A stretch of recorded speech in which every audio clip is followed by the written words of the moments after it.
Hi പ്രിയമുള്ള സുഹൃത്തുക്കളെ, election എല്ലായിടത്തും ഇതാണ് വാർത്ത. പാലക്കാട് പൊട്ടി. പിന്നെ നരേന്ദ്രമോദി അദ്ദേഹത്തെ ജനങ്ങൾ വിശ്വസിച്ചേൽപ്പിച്ച എല്ലാ കാര്യങ്ങളും കൃത്യമായി നിർവഹിച്ചിട്ടുണ്ട്. ഇല്ല എന്ന് നമ്മളിൽ ആർക്കും പറയാൻ പറ്റില്ല.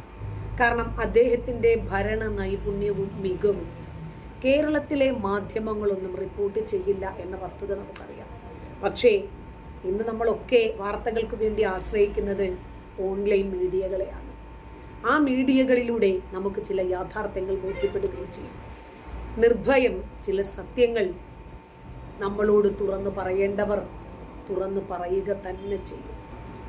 അച്ചായന്മാർക്ക് വെളിവ് വെച്ചതുകൊണ്ട് അവർ കാര്യം പോലെ ജനങ്ങളെ ബോധ്യപ്പെടുത്താൻ ശേഷിക്കുന്ന ആയുസ്സും ആരോഗ്യവും മുഴുവനും വിനിയോഗിക്കുന്നുണ്ട്. 2024 പാർലമെന്റ് ഇലക്ഷൻ, അതായത് 3.0 മോദിയുടെ വന്ന സമയത്ത് ഉറപ്പായിട്ടും BJPക്ക് ഒറ്റയ്ക്ക് ഭൂരിപക്ഷം കിട്ടും എന്നുള്ളതായിരുന്നു എല്ലാവരുടെയും നിഗമനം. ഏകദേശം 312, 320 അത്രമാത്രം സീറ്റ് കിട്ടുമെന്നുള്ള കാൽക്കുലേഷൻ തന്നെയായിരുന്നു ഇന്ത്യൻ പ്രധാനമന്ത്രിയും BJPയും ഇന്ത്യയിലുള്ള ഇലക്ഷൻ പ്രവചനം നടത്തിയത്. ഗ്ലോബൽ മീഡിയ പോലും ആ രീതിയിലാണ് പോയത്. പക്ഷെ BJPക്ക് ഒറ്റയ്ക്ക് ഭരിക്കാനുള്ള ഭൂരിപക്ഷം കിട്ടിയില്ല. പ്രധാനമന്ത്രി അതിൻ്റെ പതറി എന്നുള്ള കാര്യം സത്യമാണ്. കാരണം തുടർന്നുള്ള അദ്ദേഹത്തിന്റെ പ്രസംഗം കൂട്ടുകക്ഷി മന്ത്രിസഭയുടെ നിതീഷ് കുമാറിന്റെയും ചന്ദ്രബാബു നായിഡുവിന്റെയും ആ പിന്തുണയോടുകൂടിയാണ് മോദിയുടെ 3ാം തവണ, അതും ചരിത്രത്തിൽ ആദ്യമായിട്ട് നെഹ്റുവിനൊക്കെ ശേഷം അധികാരത്തിലേറുന്നത്. പക്ഷെ അത് കഴിഞ്ഞിട്ട് നിങ്ങൾ ശ്രദ്ധിച്ചു വേണം, ഇന്ത്യയിൽ പാർലമെന്റിൽ ഇന്ത്യയുടെ പ്രതിപക്ഷ പാർട്ടികൾ, പ്രത്യേകിച്ച് രാഹുൽ ഗാന്ധി മറ്റുള്ളവരൊക്കെ എന്തോ ആക്രോശമാണ് നടത്തിയത്. അവിടെ മാത്രമൊന്നുമല്ല, വിദേശ രാജ്യങ്ങളിൽ എല്ലായിടത്തും, അവിടെ മാത്രമല്ല വിദേശ രാജ്യങ്ങളിൽ, പല വിദേശ രാജ്യങ്ങളിലും ചെന്ന് ഈ രാജ്യത്തെ അപകീർത്തിപ്പെടുത്തുന്ന രൂപത്തിൽ സംസാരിക്കാൻ നമ്മുടെ ഗണ്ഡി മുമ്പിൽ തന്നെ ഉണ്ടായിരുന്നു.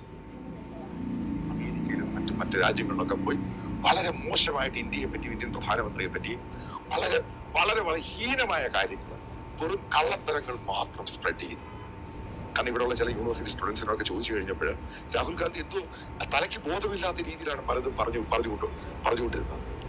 പല സമ്മേളനങ്ങളിലൊക്കെ വളരെ മോശമായിട്ട് ഇന്ത്യൻ ജനാധിപത്യം നശിപ്പിക്കാൻ ശ്രമിക്കുന്നു, ഇന്ത്യൻ ഭരണഘടന മാറ്റി എഴുതാൻ ശ്രമിക്കുന്നു, ഇന്ത്യയുടെ അന്തസത്ത, പ്ലൂറലിസം ഇല്ലാതാക്കാൻ ശ്രമിക്കുന്നു എന്നുള്ള ഏറ്റവും ഹീനമായ രീതിയിലുള്ള ആക്രമണം അദ്ദേഹം ഇന്ത്യൻ പാർലമെന്റിൽ നടത്തി, ഇന്ത്യൻ പാർലമെന്റ് പുറത്തും നടത്തി.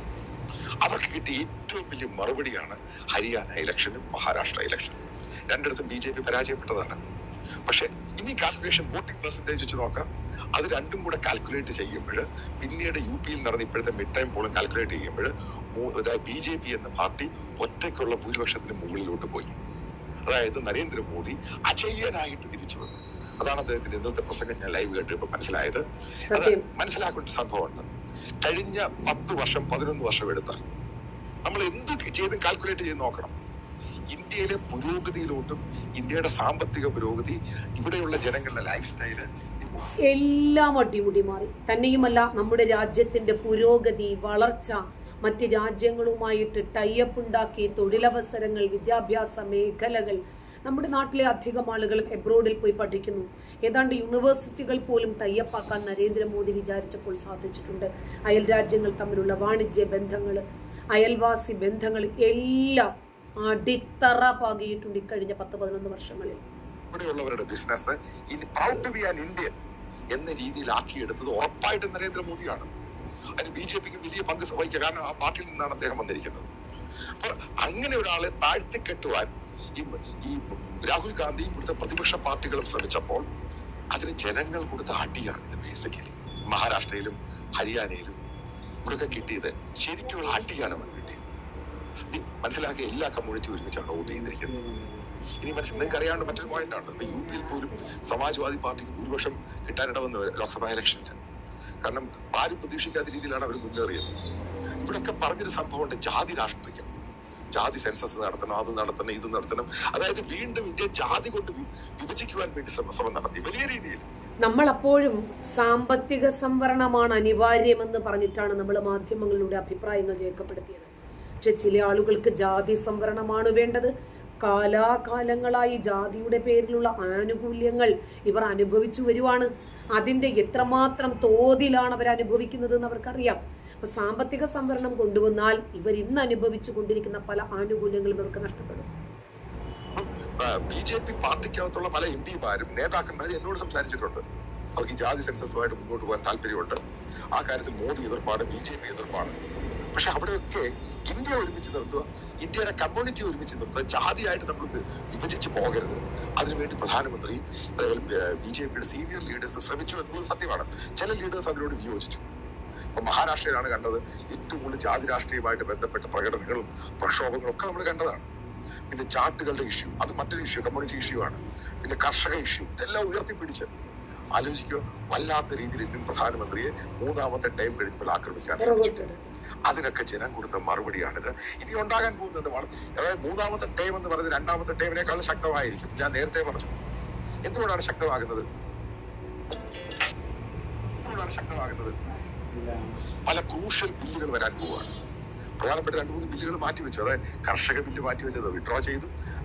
അതേപോലെ തന്നെ 15ഓളം ബില്ലുകളാണ് നരേന്ദ്രമോദി ശീതകാല സമ്മേളനത്തിൽ ഇന്നലെ സബ്മിറ്റ് ചെയ്തത്. അതിലാണ് കർഷക ബില്ല് വരുന്നത്. പ്രധാനപ്പെട്ട ബില്ലാണ്. ലോകം ഉറ്റുനോക്കിക്കൊണ്ടിരിക്കുന്ന ഒരു ബില്ലാണ് വഖഫ് ബില്ല്. ഇന്ത്യയുമായിട്ടുള്ള ബന്ധപ്പെട്ട ആ ബില്ല് വീണ്ടും അത് മാറ്റിവെച്ചു. മറ്റൊരു ബില്ല്, വഖഫിന്റെ ബില്ല്, അത് മാറ്റിവെച്ചു. ഈ വരാൻ പോകുന്ന യൂണിഫോം സിവിൽ കോഡ് ഇന്ത്യ പാസ്സാക്കും. അത് ഏറ്റവും ആവശ്യമാണ് ഇന്ത്യയിൽ. അതിന് ഏറ്റവും കൂടുതൽ എതിർക്കുന്ന ആരാണ്? വോട്ട് ബാങ്ക് രാഷ്ട്രീയം കളിക്കുന്നവരാണ് അതിനെ എതിർക്കുന്നത്. അതായത് ഇന്ത്യൻ പൗരനേക്കാളും മതങ്ങളുമായിട്ട് ബന്ധപ്പെട്ട ഇഷ്യൂ അവിടെയാണ് അവർക്ക് ഏറ്റവും വലിയ പ്രശ്നമായിട്ട് തോന്നുന്നത്. ഉറപ്പായിട്ട് യൂണിഫോം സിവിൽ കോഡ് കൊണ്ടുവരും. അതേപോലെ കാശ്മീരിൽ ഒരു പ്രശ്നം ഉണ്ടാക്കി അവിടെ ഒന്നും ഉണ്ടാകുന്നില്ല. അതാണ് മാടയാണ് ഗോടയാണ്. ഒരു കാരണവശാലും കാശ്മീരിൽ ആർട്ടിക്കിൾ 370 വരാൻ പോകുന്നില്ല. ഒരു കാരണവശാലും. ഇനി ആര് വിചാരിച്ചാലും വരാൻ പോകും. അതേപോലെ കാശ്മീർ മാറി. രാഹുൽ ഗാന്ധി ഇതുവരെ പരിശ്രമിച്ചതും വെള്ളം കോരിയതുമെല്ലാം ആർട്ടിക്കിൾ 370 തിരിച്ചു കൊണ്ടുവരുന്നതിന് വേണ്ടിയാണ്. അവരോട് വാഗ്ദാനം ചെയ്തതും അതാണ്. പക്ഷേ കാശ്മീരി ജനത മനസമാധാനത്തോടുകൂടി ജീവിക്കാനാണ് ആഗ്രഹിക്കുന്നത്. ഇന്നവർ സന്തോഷം അനുഭവിക്കുന്നു.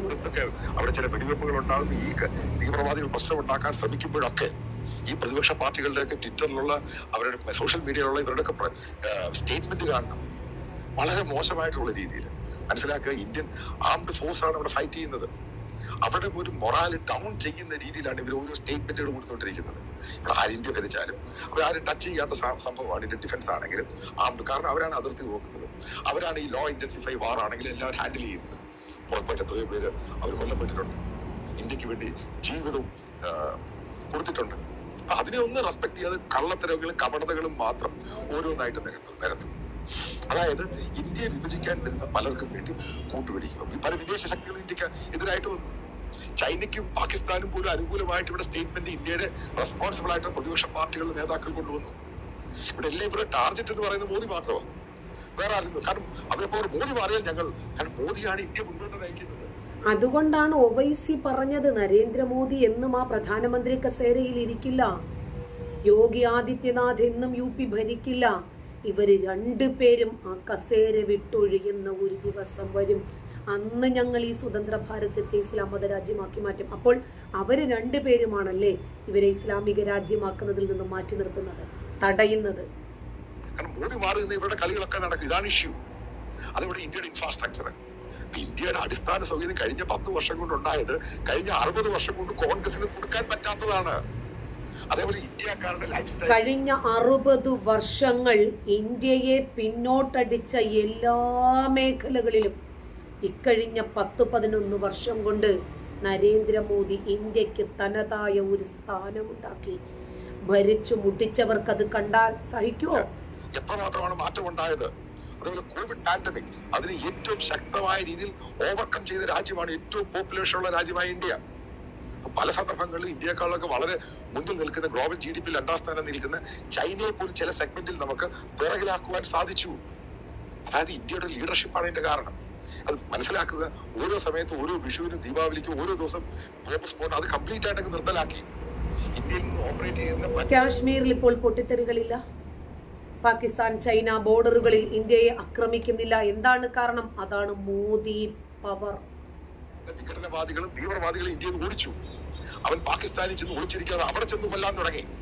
ഇന്ത്യയൊക്കെ ക്രെഡിറ്റ് ഓടിക്കുക. ലോകത്തിന്റെ ഏത് കോണിൽ പോയി ഇന്ത്യക്കെതിരെ സമരം ചെയ്യുന്ന ആളുകൾ പ്രവർത്തിച്ചാലും ശരി, കാനഡയിലാണെങ്കിൽ അവിടെ, അമേരിക്കയിലാണെങ്കിൽ അവിടെ, ഖത്തറിലാണെങ്കിൽ അവിടെ, ഇറാനിലാണെങ്കിൽ അവിടെ, അതിനകത്ത് ചെന്ന് കയറി മൊസാദ് ട്രെയിൻ ചെയ്യുന്ന റോ എന്ന് പറയുന്ന ഇന്ത്യയുടെ പുലിക്കുട്ടികൾ പൂപറിക്കുന്ന ലാഘവത്തോടെ ഈ രാജ്യത്തിന്റെ ശത്രുക്കളുടെ തലകൾ പറിച്ചു കൊണ്ടുവരാൻ തുടങ്ങിയത് മോദിയുടെ ട്രെയിനിങ് കാരണമാണ്.